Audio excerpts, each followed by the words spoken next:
Last March, Matt Lillard took over as the new general manager for Mad River Glen, leaving Alaska for the Green Mountain State. As Matt prepares for his first full season at the nation's only cooperatively owned ski area, we caught up to him and asked about a number of things, starting with how he began his ski industry career and ended up at Mad River Glen. I began my ski industry in around 2001 down at Okemo Mountain Resort in Ludlow, Vermont. Great family area and really enjoyed working there. And from there I moved on. I kind of liked the smaller ski areas and just a more personal touch with the customers and staff, and found my way to Magic Mountain, also in southern Vermont, which was a lot like Mad River Glen, kind of natural terrain and fixed grip lifts, and really enjoyed that. And quite frankly, my wife and I were looking for an adventure, and we found a job in Juneau, Alaska at a ski area called Eagle Crest Ski Area. So we made that move in 2011.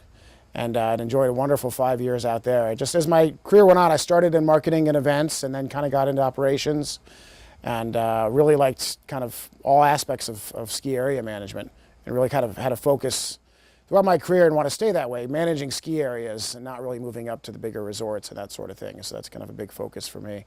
And I found my way as a general manager at Eagle Crest in Juneau, and had a great 5.5 year run there.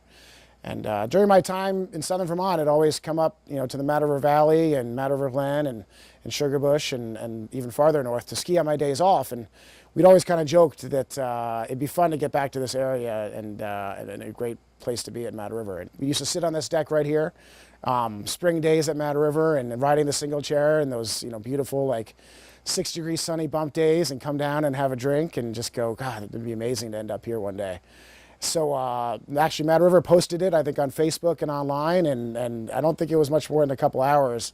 And I had a couple friends back here sent me messages and said, hey, Mad River's looking for a GM, you coming back east? And I forwarded it on to my wife and said, we're gonna, we gotta make a go of this, right? And she said, oh yeah, for sure. As Matt heads into his first full season, he is thinking about ways to preserve skiing through the ups and downs of a Vermont winter, including a plan to expand their snowmaking capacity a bit more by doing it more efficiently. So there's a couple things. On the snowmaking front, we are looking at an expansion within kind of Mad River standards for snowmaking expansion. We're severely limited on water, and that's really not going to change. So what we're looking at doing is finding ways to use the water that we have as efficiently as possible. That includes hopefully getting a couple more snow guns, upgrading our pumping capacity with the constraints that we have. And that, so hopefully we can accomplish those goals from a snowmaking standpoint. And operationally, snowmaking, I think, we're going to try to get snowmaking a little bit earlier if we can. I mean, that's becoming harder, with our, less cold stretches in November. But if we can just, put down some piles that'll last, we'll be better off than we would have been.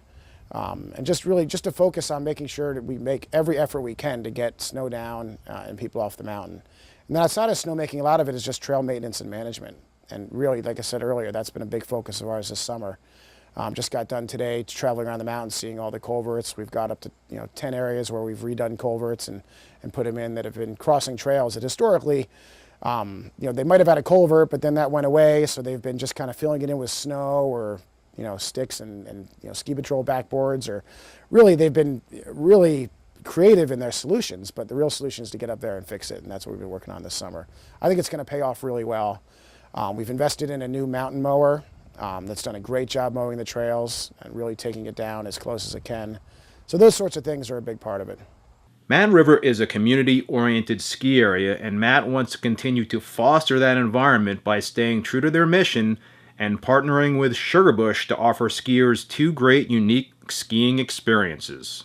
As far as working with the community, we definitely, we want to get out there, and we think we're a big part of what makes the Mad River Valley special.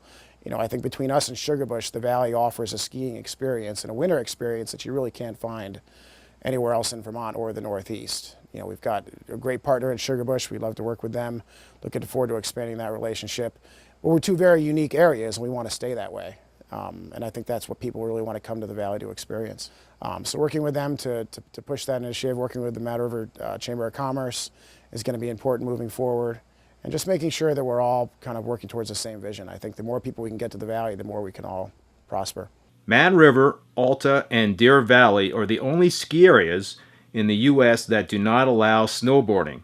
So with a new leader in place, will there be any change to the long-standing policy to keep Mad River a skiers-only mountain?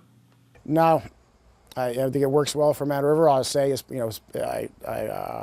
it's interesting. As part of the interview process, the question never came up, and I think it works well for us. I personally have friends that snowboard, and it works for Mad River. It's a unique experience that we have here, and as far as I'm concerned, it's going to stay that way. Recently, Vail purchased Stowe and dropped season ticket prices dramatically at that resort. In response, other mountains in the area dropped their prices as well. Mad River did not lower prices, but ultimately Matt feels the purchase will help surrounding ski resorts. I think it's going to help. I mean, it's going to help Vermont and this area of Vermont. I think they're definitely going to drive some more business. I mean, that's what Vail does.